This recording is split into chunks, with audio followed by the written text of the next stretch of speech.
Bonjour mes très chers élèves de la seconde S. Aujourd'hui, nous allons parler de la négation d'une proposition. Si nous avons une proposition P,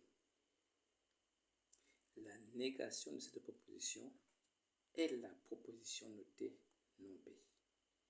Qu'on note encore comme ceci, ça se dit toujours non P, ou comme cela. Cette négation est vraie si la proposition elle est fausse. Et vice versa, si la proposition est fausse, sa négation est vraie. Voyons un exemple. 3 est un nombre pair. La négation de cette proposition 3 est un nombre pair, c'est 3 est un nombre impair. 3 est un nombre impair. Et nous avons dans la table de vérité de chacune de ces propositions, on voit bien que la proposition étant fausse, sa négation est vraie. La proposition étant fausse, sa négation est vraie. Eh bien, il est important de traiter et bien comprendre les exercices sur la négation, sur la notion de logique mathématique. Il est important de connaître la négation des connecteurs logiques. Eh bien, la négation de la conjonction, la négation de et, c'est où? Conjonction, c'est la disjonction. La négation de conjonction, c'est la disjonction. La négation de et, c'est ou, tout comme la négation de ou, c'est et. La négation de la proposition P et Q. Comme la négation de et, c'est ou, on va jamais mettre ou entre les deux. Et prendre la négation de chacune des propositions. Donc, c'est-à-dire non P ou non Q. Un exemple. Le chien aboie et la caravane passe. P, le chien aboie. Le connecteur, c'est et. Q, la caravane passe. C'est quoi la négation de cette proposition? Ben, le chien n'aboie pas ou la caravane ne passe pas. La négation de cette proposition. De même, la négation de la proposition P ou Q, la négation de ou étant et, ça sera donc non P et non Q. La négation de l'implication. P implique Q. Quelle est sa négation? C'est P et non Q. On va un tout petit peu expliquer pourquoi cela. Alors, sachez déjà que P implique Q correspond exactement à non P ou Q. Non P ou Q. Donc, dire que P implique Q, c'est exactement dire que non P ou Q. C'est la même proposition. Mais dans ce cas, nous connaissons la négation de ou, c'est donc et, dans la négation, on aura donc déjà et ici. La négation de la négation, c'est ça qui va nous donner le P. Évidemment, la négation de Q, ça sera non Q. D'où la négation de P implique Q est bien P et non Q. Ensuite, la négation de inférieur ou égal, c'est strictement inférieur. Et les autres, comme vous pouvez le voir, c'est très important. La négation de quel que soit, c'est il existe.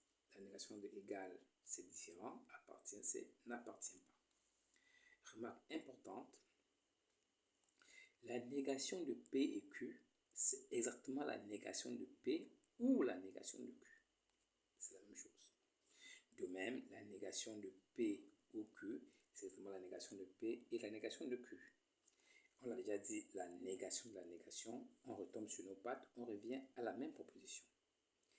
Et on l'a expliqué tout à l'heure, P implique Q est équivalent à non P ou Q. Et donc la négation de P implique Q est bel et bien P et non Q. Alors, on va voir cela à travers quelques exercices. Donc, pour chaque proposition proposée, on nous demande la négation. Donc, les réponses sont données en rouge. Première proposition, A et non B. Rien de plus facile. La négation de A, c'est non A. La négation de E, c'est bien OU. La négation de la négation, on revient sur nos pattes et c'est donc B. Et là, c'est la même chose. On arrive au cas un tout petit peu plus compliqué, mais ce n'est pas vraiment compliqué. J'ai P ou P et Q. Je cherche d'abord la négation de P et R, c'est plutôt P et R s'il vous plaît. Donc, on a déjà vu la négation de E, c'est O. Je prends dans la négation de chacun. Donc, j'ai déjà la négation de ce côté. Et de ce côté, la négation de OU, c'est E. Et la négation de P, c'est non P. D'où le résultat non P et non P ou non R.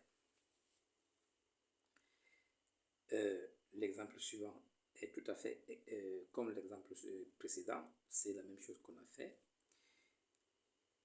Ça, on l'a déjà dit aussi. P implique Q. La négation de P implique Q, on l'a déjà expliqué. C'est P et non Q, on a vu précédemment. La négation de A ou B implique C. Ah, ça, revenons encore ici. Donc, on veut la négation de A ou B implique C. Alors, on va traduire la même chose avec ce qu'on sait.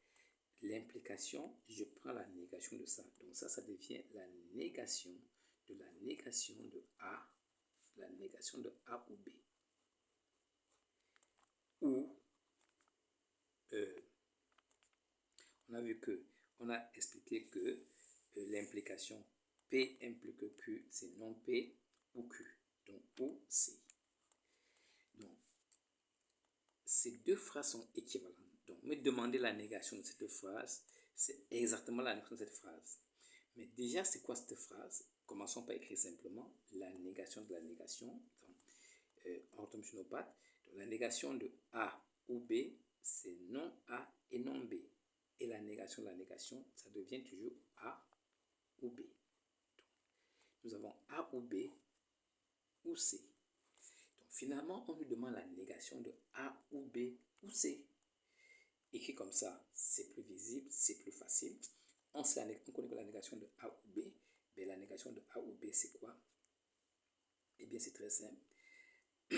La négation de A ou B, c'est non A et non B et non C. Est-ce qu'on comprend? Voici ce qu'on nous demande. Ça, c'est ce qu'on nous demande de faire. Eh bien, je commence par donner l'implication, l'équivalence plutôt de cette proposition. Cette proposition, c'est exactement la même que celle-ci. Parce que l'implication, je prends la négation de ce qu'on m'a donné, ou C. Mais c'est quoi la négation de ça? C'est la négation de la négation. Donc, je retombe sur mes pattes. La négation de A ou B, c'est non A et non B. La négation de non A et non B, c'est A ou B. Maintenant, on nous demande la négation de A ou B ou C. Ben, la négation de O, c'est E. Donc, on le fait et on obtient ce résultat qui est donc la proposition demandée.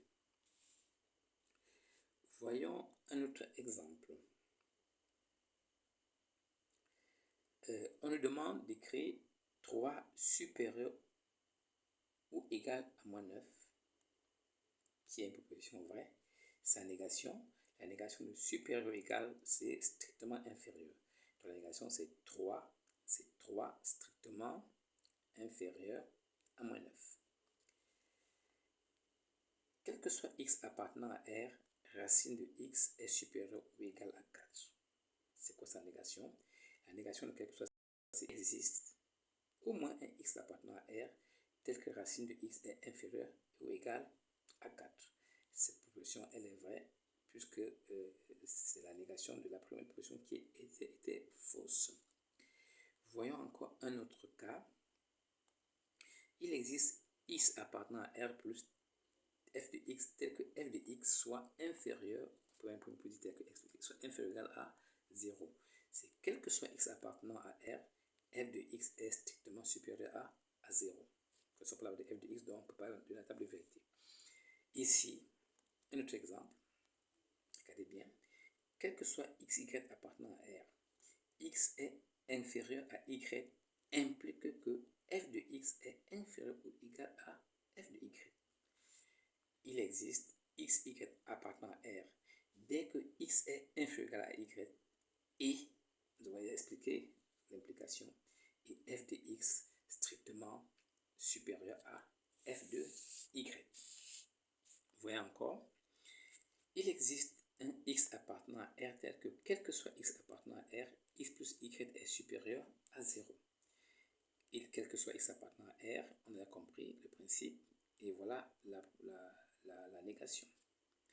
Prenons un autre exemple, c'est le même principe, il faut seulement savoir où fait la négation et connaître quelles sont les négations des différentes conjonctions et des différents connecteurs logiques, et le tout est joué. Voyons un autre exemple. Voilà. Si on dit il existe x appartenant à R tel que P de x, quel que soit x appartenant à R tel que non P de x, c'est la négation. Un dernier exemple, avant de voir une deuxième application, quel que soit x appartenant à R, il existe x, y supérieur à 0 tel que x plus y soit supérieur à la racine de 13. Voilà la négation qui est aussi simple que cela. Deuxième application, on demande de traduire en langage mathématique. C'est très simple. Pour tout nombre réel x, donc ça c'est quel que soit x, sa racine carrée est supérieure ou égale à 20. Rien de plus facile, quel que soit x appartenant à R, racine carrée de x est supérieure ou égale à 20, cette proposition est fausse. Il existe un entier tel que son carré est égal à 11. Donc, entier, c'est qu'on est dans grand Z. Il existe un n appartenant à Z tel que n carré égale à 11. Ça, c'est pas vrai. Dans n carré, on ne peut pas avoir